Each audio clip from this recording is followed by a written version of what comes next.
ખાખીને લાગ્યો લાંચનો દાગ। CID ક્રાઇમના PI 30 લાખની લાંચ લેતા ઝડપાયા। બીજાને કાયદો શીખવાડતી પોલીસે જ કાયદો તોડ્યો છે। જી હા, અમદાવાદ એસસીબી વિભાગની મોટી કામગીરી સામે આવી છે। સીઆઈડી ક્રાઇમના પીઆઈ અને કોન્સ્ટેબલ લાંચ લેતા ઝડપાયા છે। પીઆઈ પીકે પટેલ અને કોન્સ્ટેબલ વિપુલ દેસાઈ લાંચ લેતા રંગે હાથ ઝડપાયા છે। સરગાસણ પાસે જાહેરમાં 30 લાખ રૂપિયાની લાંચ લેતા એસીબીએ તેઓને રંગે હાથ ઝડપ્યા છે।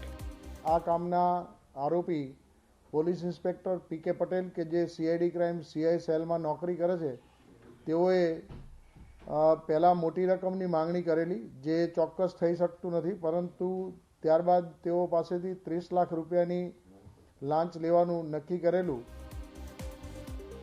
આ બંને પોલીસકર્મી સીઆઈડી ક્રાઇમમાં ફરજ બજાવે છે અને તેઓએ ફરિયાદી પાસેથી સીઆઈડી ક્રાઇમમાં નોંધાયેલા ગુનામાં કાર્યવાહી ન કરવા લાંચ માગી હતી।